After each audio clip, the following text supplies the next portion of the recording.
Hi, my name is Kelly Kirk, and I am a certified peer support specialist in Richmond County, North Carolina. Welcome to our Facebook Live. This is where peer supports will come on and talk for a while. Hopefully, people will come and interact with us. Peer support specialists are people in recovery from either mental health issues or and we are trained and certified to support, assist, and advocate for other people in recovery. So, with the coronavirus, the COVID virus, we wanted to have a way for people to connect with a support person, and this is what we decided to do. So, welcome. And so, I'm going to read our introduction. Welcome to the Facebook Live online recovery support group supported by the Sandhills Opioid Outreach Consortium. This is a forum where people in recovery can come together. We are here to encourage and support individuals in their recovery by sharing our own lived experience, strength, and hope. Our meetings consist of daily readings, meditations, devotionals, and open discussions. We ask that when sharing, you adhere to the rules of this group. All recovery paths are different. Please feel free to share your questions or comments throughout this meeting. So today I thought I would talk about being new in recovery. Let's say that you realized you had a problem with addiction and you sought some kind of treatment, whether it was inpatient treatment or outpatient treatment, and you're fresh in recovery. Your life is going to be a lot different than it was. When you're in active recovery, you're living for your drug. You're not in a healthy place. You probably have a lot of people mad at you. Your family's not happy with you. You're probably, not where you expected yourself to be before the drugs got out of control. So, hi Cindy, hi Stephanie.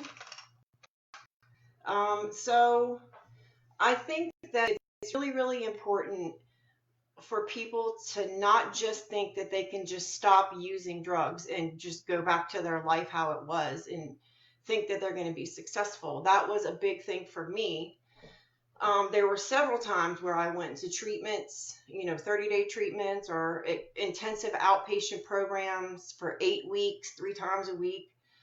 And then when I would be completely done and I would be left to my own, demise, I would go home and sit in the living room and everything would look exactly the same.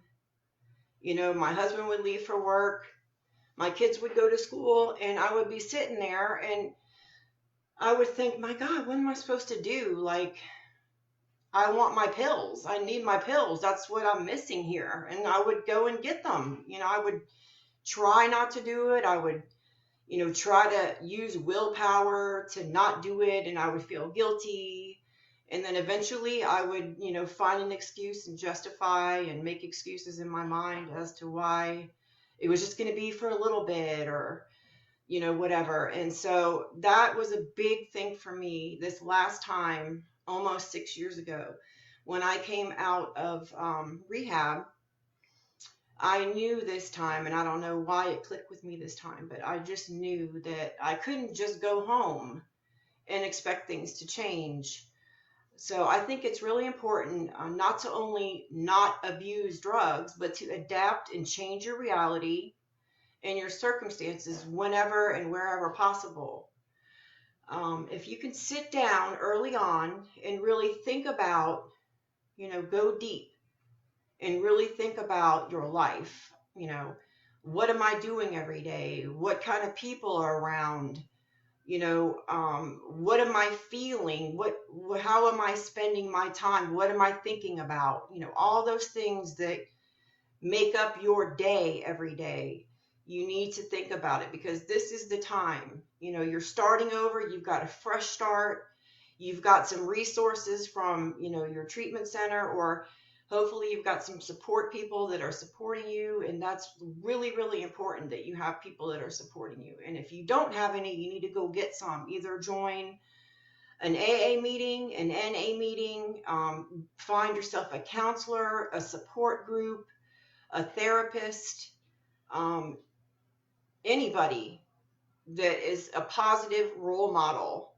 You definitely need that person because you're going to have moments of weakness. And if you've got somebody you can call, or a regular meeting you can go to, or, if you've got an appointment at the end of the week and you're having a problem, you can sometimes hold out, because you've got something coming up where you're going to get some help.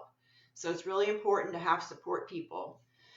Um, think about, like I was saying, think about, the people that you're seeing every day, your family members. And, a lot of times your family members aren't going to think that you have a clean slate. They're going to be waiting to see how you're doing, and they're going to be watching you. And you have to kind of cut them some slack because you've done some things, and they don't understand that in your mind you're serious. They just think that you're playing games, or they're waiting to see what you're going to do. So it's important to know that that might bring up some feelings, like feeling ashamed or guilty, or sad, or um,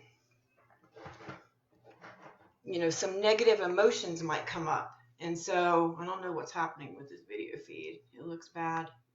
But anyway, kind of expect that. And if you start to really get down on yourself, I think that's normal to feel down and to start reflecting about why they're acting that way, and I think a lot of times when you're fresh in recovery, all those things you did come flooding back, and you realize, oh my God, I did this and I hurt my family. But you have to not let yourself go down that rabbit hole, because you're making a fresh start here. And it's okay to think about those thoughts and think about what you did, but don't let yourself fall into the pit of that, because remember, everybody deserves a second chance. And this is your life. You're taking it back, and you're going to make it what you want it to be. Like for me, I thought a lot about, what did I want to do with myself before I got down this side road? Like for me, I had a lot of different jobs before. So, I had options. So if you think about, what did you want to be? Did you want to be a nurse, or did you want to follow in your father's footsteps, or did you ever always think about this one particular occupation that you might want to do? Well, why can't you do that? Think about, what do you want to do with yourself, because it's really important to have a plan. And because if you don't have some sort of goal or plan, you're just going to kind of wander through the days, and you may end up relapsing. So it's really important to think about things ahead of time, and plan out your day, kind of know what you're going to be doing tomorrow, have a schedule, and that schedule can change as, your life changes and progresses. But if you stick to a schedule, then you kind of can prepare yourself ahead of time, because a lot of times in early recovery, we've been hiding our feelings, we've been shoving them down, we've been numbing ourselves. And now that we're not abusing substances, all that stuff is fresh. It's right in your face. And if you've got a routine, then you can kind of stay out of your own head and just kind of move through your routine until you get better at it, until you get used to this new life where your mind is clearer. And, a lot of times, if you find yourself thinking about a specific thing that happened, or that you did, or an encounter with someone that's really eating at you, for me, it was a good idea to write about it. I think journaling is a great thing to do, because, we're dealing with our own minds here. We're battling our own minds. We're trying to change our thought patterns, and find a healthy way to process things, rather than the way that we used to do it when we were using. It's like, when you're using, the process is feel, act, and then think. You feel something, you act on it, and then when it's over, you think about it. That's not the right way to do it. What you're supposed to do is think, then act, then feel. And that way you're not acting on your feelings. You're thinking about things before you act, and that can save you a lot of grief and problems. So that's one thing that really helped me. So you're retraining your mind. And that's like really a pivotal moment in your life when you first come out of rehab, or when you're fresh in recovery. This is the really important time because you are creating who you're going to now be. And you can be whoever you want. And I think it's important to have your plan, think it through, take your time, weigh your options. Who am I going to be around? And if you're going to have to be around some negative people, or some bad situations you just cannot avoid, have an idea of how you're going to handle that before you go into it, so that you're not headed to relapse. If you have an idea of how you're going to approach a situation that might be risky, take your time, go into it slowly, have a backup plan. It's better to walk away from something than to just feel really strong emotions and act on them, and then it's too late. If you can just try to avoid any negative people, any negative circumstances, keep yourself safe and out of temptation, and that will go a long way. Let's see, what else was I going to talk about? Staying busy.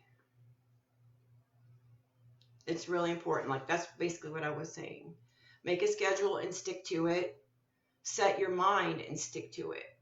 I was saying on my last Facebook Live that your attitude is everything. It really is.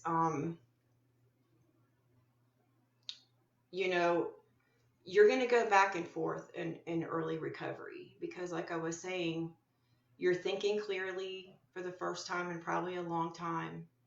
And you're going to have all these feelings and emotions that are unfamiliar because you're used to really not feeling anything. When you start feeling something, you just use, and that dealt with that. But now you can't do that. The emotions are there, the feelings are there. And so it's important to decide that you're going to be in a good mood and you're going to have a positive attitude, and keep your mind set, and set your mind and keep it set. And when you encounter challenges or situations that you weren't expecting, it's really important to, feel those feelings, those negative feelings, but come back to your positive attitude. Because when you're in a negative mindset, nothing's going to seem right. You're going to want to give up easily. You're going to be looking at the worst case scenario all the time. But if you try to keep a positive mindset, you can always find something good in the situation and focus on that rather than focusing on, the bad part of it. And for me, being grateful really helps me. I can always think of some things I'm grateful for. And, like I went to jail a couple of times, and that was like the worst thing for me. It was a nightmare. I hated it. And so if I start feeling sorry for myself, or start thinking about, how this didn't happen and I really wanted this to happen, it didn't happen, and it's not fair, I remember, you know what? I could be in jail right now. I could be in prison right now. So actually, things aren't really that bad. Like, I actually have it really good. I mean, I think we tend to focus on what we don't have and what we can't do, rather than focusing on all the good things that we do have in our life. So it's like most of us have a roof over our head. We have tons of food in our kitchen. We have clothes to wear, cars to drive. I mean, not everybody does, but we have a cell phone. We have technology. We live in America, the freest, most prosperous country in the whole world. So we have a lot to be grateful for. We really, really do. I know I do. I mean, if I think back to how I used to be to how I am now, it's a complete transformation. And I thank God for it. And I try not to talk about God too much on these because I know everybody has their own ideas about their higher power. But God said that he had a good life for us, and he wants us to be happy, and he wants us to have good things. And I see that when I go outside and I see all the big bumblebees and I see the butterflies and how spring is here and everything. It makes me feel really good because I'm living a good life now, and I'm really, really grateful for that. And I have really good people in my life. I have a great employer, and my coworkers are awesome, and I get along good with my family now, all of them, and they're proud of me, and I'm proud of me, and everything is really good. And on the other hand, you got to be careful when everything starts going good, because if you've been a lifelong substance misuser, that can be like, wait a minute, this is feeling too good. So you got to always walk that line and stay in your lane and stay in your own plan for yourself and check yourself and make sure that, you're not drifting towards a relapse. So, if you need support, I think the peer support field is really blossoming all over the country now. um, there's popping up more and more places that have peer support specialists there. And I think that peer support specialists um, is they're really good to connect with one if you need a support person, because a peer support specialist, it has their own recovery that they're working, and they know what it's like personally to have been where you are, rather than just talking to a counselor or a therapist that went to school. And I mean, that's great that they did, but they don't really know how it feels to go through it, or they don't know what it takes to make the changes you need to make. And I know for me, I'm really pulling from my clients because I know they can do it. And, for me, it was a lot of trial and error. And so if I can do it, anybody can do it. I know that. Like, I didn't really think I was going to make it, but here I am. And so I think it's really important to, like I was saying, find support people and figure out what you want to do, figure out who you want to be, stay positive, make a plan, have goals, and move towards those goals. Stay away from negative people whenever you can. Um, Stay healthy, stay active, stay organized. Watch your thinking. What are you thinking about? Am I getting negative, or am I bringing myself back to, where I need to be? Um, I need to make amends with my family? Do I need to spend more time with my family? Do I need to get out of my own head? Do I need to maybe go do something for somebody else to stop feeling sorry for myself? Because another thing that I thought about was that, when you're an addict, you have to make sure you can get your drugs, and you have to make sure that you're not sick, and you have to make sure that you have the money you need to buy the drugs. And there's all this stuff that you're doing for you, and all this time you're spending making sure you're getting what you need, and it's all about you. And that's not really healthy. And so when we start moving through our recovery, we need to try to stay out of our own head as much as possible, because if you don't, you're going to start feeling sorry for yourself and not being aware of the other people around you. And so that's like dangerous. So if you can try to stay out of your own head, stay occupied, stay preoccupied, have things you're focused on, have goals, and spend time with your family. And the sky's the limit. I mean, when you're in recovery, there's nothing you can't do. I mean, all you have to do is set your mind to it. And it has to start somewhere.